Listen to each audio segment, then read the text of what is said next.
Hello, I'm Penny Pullan, and I'm delighted to be with Jonathan Norman, who I'm going to interview about the book that you can see in front of you. So, Jonathan, please do introduce yourself, first of Thanks, all. Penny. Well, we've worked together for a long time, but I guess there are some people who will be watching this who have no idea who I am. So I am Jonathan. I was a business book publisher for 30 years, which is when I first met Penny and Ruth. And more recently, the last 6 years, I have been working as knowledge manager at the Major Projects Association. Brilliant. So, we're very excited because this new second edition of the book that Ruth Murray-Webster and I wrote initially a decade ago is now coming out. And Jonathan, it was your idea to do this book and you picked it. What was it that excited you about this new book, or it was a new book then? That's what it used to look like. Yeah, indeed. And interestingly, I'm intrigued by the difference in the two jackets, because this one's all about dark forces, and the other one's all about sunny upland. So it's nice to see the more positive version.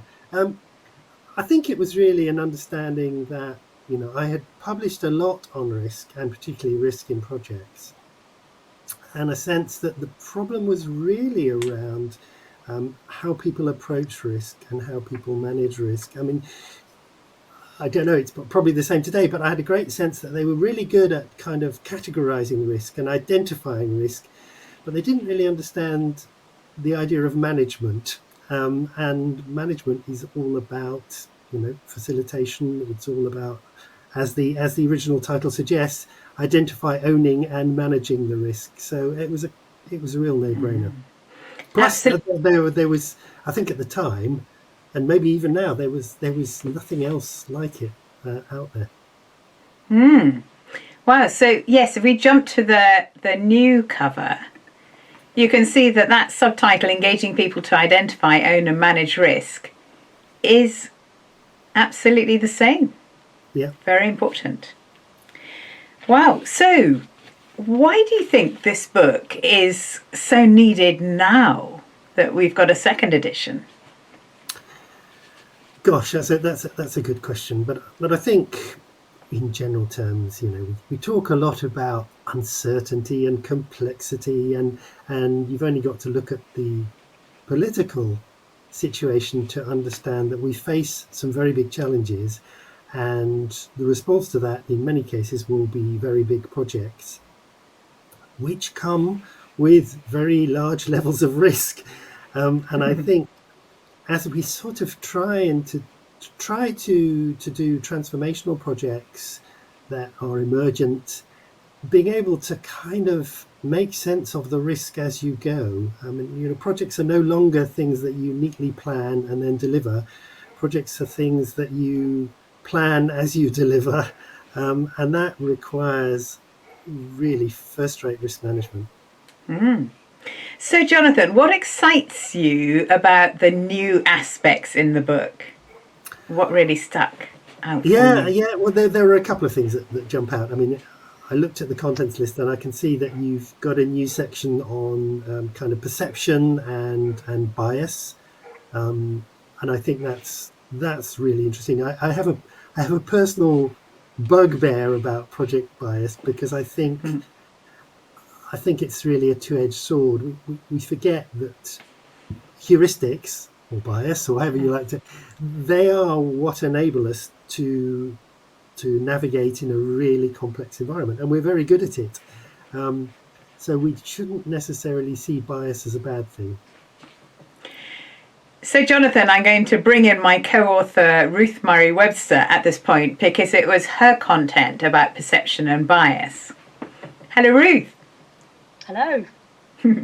So, yes, just picking up on what Jonathan was saying about bias, and is bias all bad? No, absolutely not. I mean, heuristics are those mental shortcuts that help us get through the day, can be really, really useful. Sometimes they work against good decision making, but are really useful.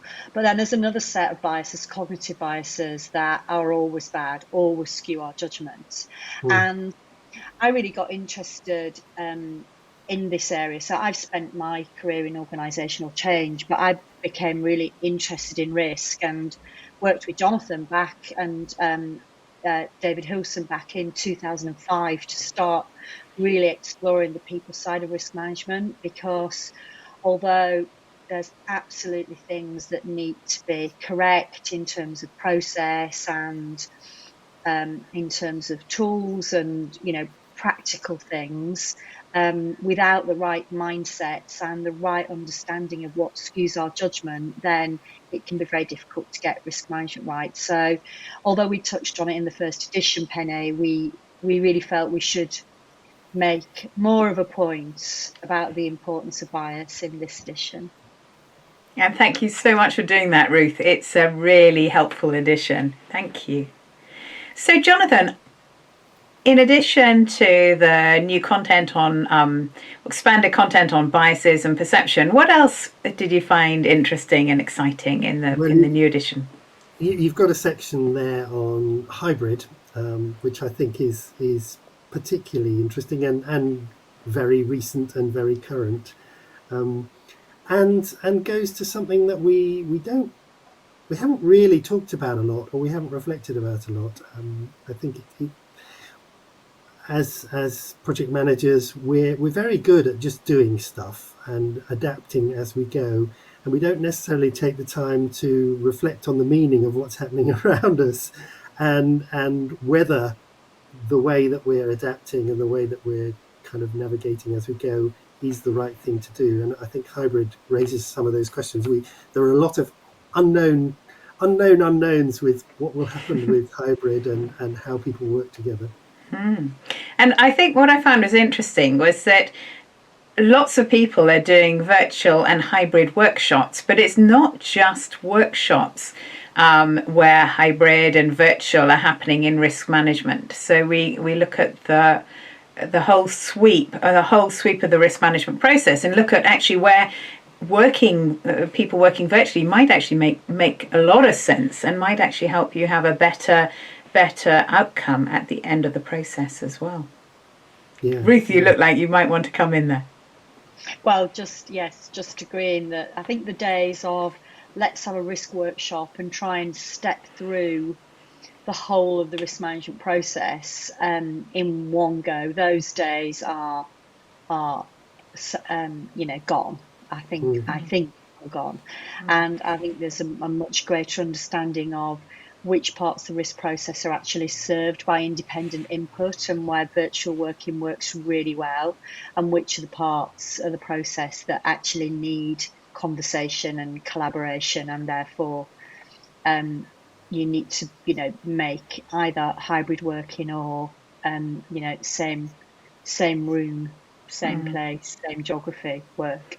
So yes, I think there are lots of permutations, and I guess, Penny, what we're trying to do in the book is encourage people to use what they've got, but use it thoughtfully and for purpose. Absolutely. Rather than just, happenstance. So some of the things I do are thinking through how do you prepare for something so that you get the best out of it. Yeah, really important. Thank you. So, Jonathan, going back to you, what makes risk management so important? And you're part of the Major Projects Association. So what makes risk management so important, particularly for major projects? Gosh, this is such a good question. And I could answer it in 14 different ways. So let me give you a couple of responses. I think it's really important at the start of a project, when you're talking to stakeholders, when you're talking to people who are either contributing to the project, financing the project, or those who are benefiting, to really understand where they're coming from and their attitudes to risk, because that will give you a steer as to how far you should take your project and what your project should be. If stakeholders, if you've got some citizens who are willing to, let's take the example of kind of nuclear waste repositories, a bit arcane, but let's take that example. Really, you need to understand the appetite for risk amongst the local citizenry in order to design the project, because otherwise you're bound to fail. So I think it's really important at that level in the project. But I also think at an organizational level, it's really important, because understanding the organization's appetite for risk gives you a gauge as to what projects you should do and what projects you shouldn't do, really. It is so fundamental to project management. It and is. and I think, in a way, project management is its own worst enemy, because it kind of implies that we know how to do this. We know how to manage change in uncertain environments. So they sort of underplay the risk, rather than recognizing that even once you've launched the project, you are going to get unexpected things happening. And however good your planning and preparation, you need to be ready for the unexpected. What else do you see going wrong with major projects and risk, Jonathan? I think there's a sort of a challenge with the speed at which projects are delivered, because there's always an aspiration to, let's get going. We need to, it's urgent. We need to deliver this, even if it's a huge project. There's always a pressure to kind of start digging, or whatever the project might be. And I think the problem with that is that you don't spend enough time thinking about what you want to achieve in the project, what's different about this project, who's involved in this project, where are your resources and where are your lack of resources, where are your capabilities, all of these kinds of things. So I definitely see organizations who kind of know that this is a new project, so it's something innovative, but they default to type. They say, we know how to do projects. Here we go. And they immediately start doing it in the way that they did the last one, even though they know that there were problems with the last one. It's a sort of weird fact. And I think we all fall into that problem of I've yet to meet the person who doesn't sort of start doing stuff when they're faced with a project. And what about risk in all aspects of life? Because this book doesn't just apply to major projects, but much more broadly. Yeah, I think, risk management requires a level of self-awareness. We were talking about heuristics and cognitive bias and all these kinds of things before. And I think you need to be aware of your behavior, your thought processes, what is it that kind of drives you. And we need to manage risk, particularly in terms of investment decisions or pension planning or whatever it may be that you're doing. You need to think about what are the potential outcomes to what you're doing, and which of those can you live with, or which of those would be unacceptable to you. And that's a difficult thing to do. Risk management is related to decision making, and one of the things that fascinates me about decision making is we often forget that making decisions reduces our options. So you start saying, "Oh right, yes, I'm going to do this, I'm going to do that," and you're not thinking about the fact that because you've made that decision now, 2 years down the line, you may not be able to do something else that you might have wanted to do because you've effectively ruled it out. And that's really about risk management. I'm going to bring in Ruth Murray-Webster and just ask her about what she thinks makes risk management so important, the co-author. So over to you, Ruth. Right, well, what makes risk management so important? I think Jonathan's alluded to it already, but that we use risk management because we need to make good decisions and we need to protect the decisions that we've previously made. So if we've decided to invest in something, then we don't want to squander that investment. So, risk analysis and management is absolutely related to decision making. But I think that we need to really promote the engagement part of engaging others to identify, own and manage risk much more. It's a constant need to do that, because as people, we all judge and make decisions, risk-based decisions, all day, every day, but we do it internally. It's a very personal process. But in our organisations, whether our organisation is a business or a charity or a family or a church, then what happens on the inside needs to be externalised, and we need to make decisions together.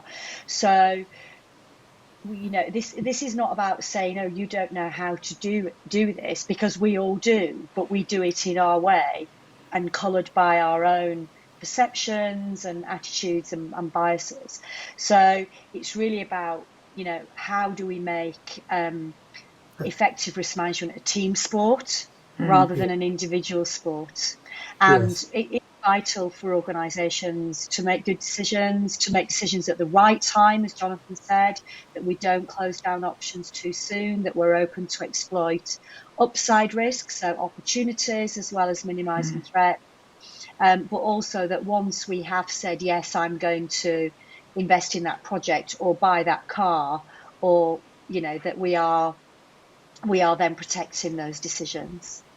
Yeah. And I mean, there's so much. I mean, it's very easy to kind of fall into the trap of kind of risk regret. Really, you made a decision and you think, oh no, and again, that's an element of risk management is living with your decisions. One of my other ex-authors, David Hancock, in his lovely another little book, Tame, Messy and Wicked Risk Leadership. And he talks about risk almost as a form of therapy, that we have to talk about risk, and we have to, in the way that you're describing, as a kind of social collective exercise, because the process of talking about it allows us to kind of externalize what are the processes going on in our heads, and what are the things that we're doing unconsciously, and where are they helping us and where aren't they helping us, and helps us kind of align each other, or align with each other. Absolutely. I mean, the that risk conversation piece is the most important thing. And again, not wanting to plug the subtitle of our book too much, but so it's that engaging others so that people feel psychologically safe to talk about risk, and that there is just that collaborative process where people can come together and share different perceptions and work out what to do together. There's no single right, decision ever. Yeah, and I think it's interesting that you've got own as part of as one of the verbs in that sequence, because I think there's a tendency for people to think that risk is a bad thing. So we want to push risk. We want to push risk onto other people. We want to get it away from ourselves. But actually, it's really important to own risk. And I've had experiences in the past where I've been trying to get decision makers to own risk and recognise that there is a residual risk which you need to accept if we're going to do this. And they've kind of said, oh, look, can you go away and sort of somehow mitigate that risk or get rid of that risk, and without understanding that no, you can't do things without risk.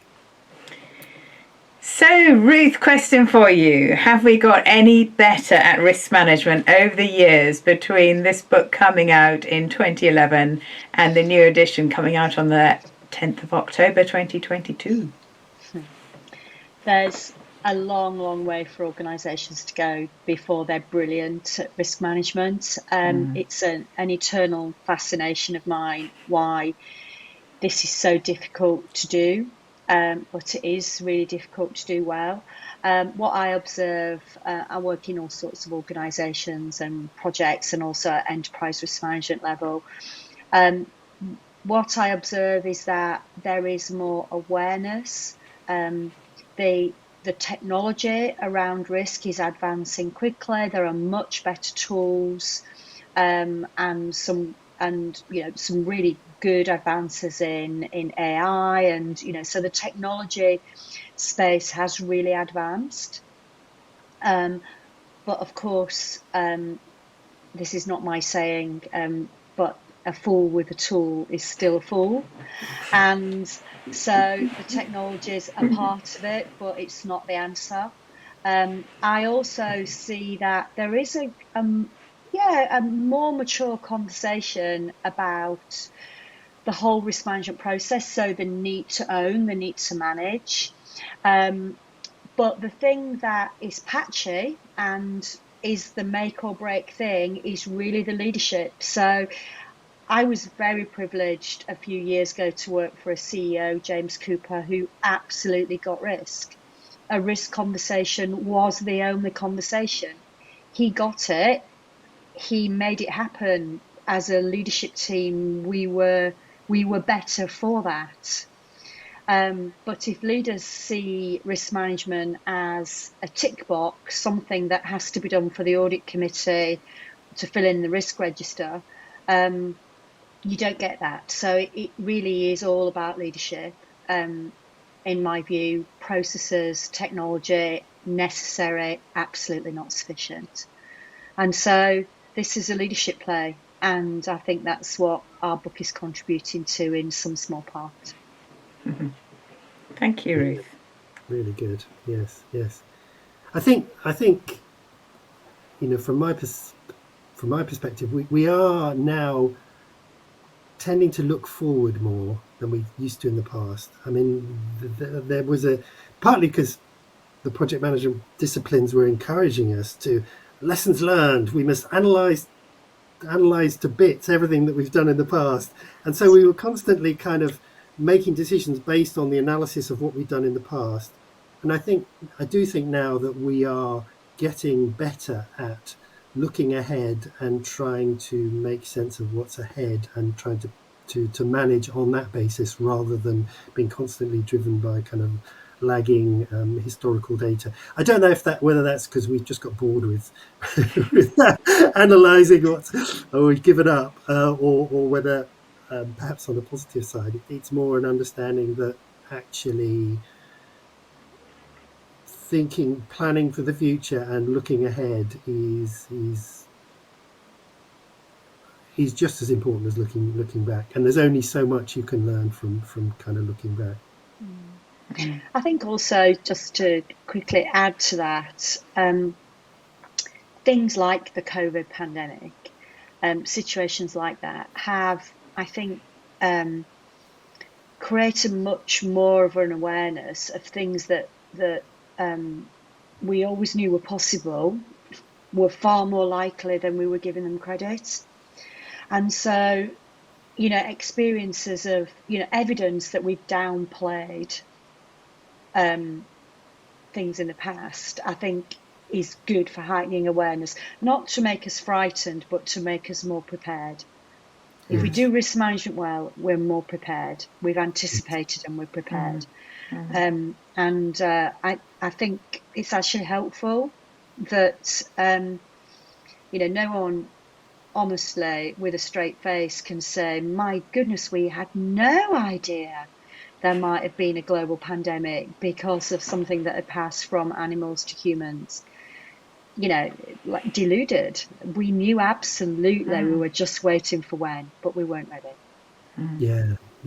One of my regrets is, as part of the Short Guides to Risk series, I had originally commissioned a short guide to pandemic risk, but the author was unable to deliver because I thought that would have just been, wow. Yeah, interestingly enough, in one of my books, I had, it was about virtual, and I said, one of the reasons for the need to work virtually is a risk of epidemics. I didn't quite put pandemics, but there you are. Yes, yeah, very good. Yes, yeah. Yes. That was a big sigh. Right.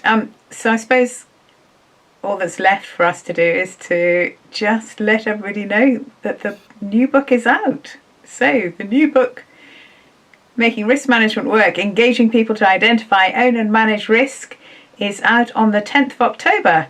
And you can get it from Routledge or any bookstore. And new aspects include hybrid risk management, and also dealing with perceptions and biases, as well as all of the good things you need to engage people to identify, own and manage risk. I Yeah, really hope it's useful. you were telling me that it's shorter than the first edition, which is a great achievement because the first edition was quite short. So this one is, yeah, very easy to read and very easy to It's use. to the point. Yes. Yeah. And it has pictures and cartoons, as you can see from the cover. Yes. Do many risk books have cartoons and pictures? Oh, I've no idea. I've no idea. Did any of the other ones you publish have pictures? Question. Jonathan, did any of the other risk books you publish have cartoons in them?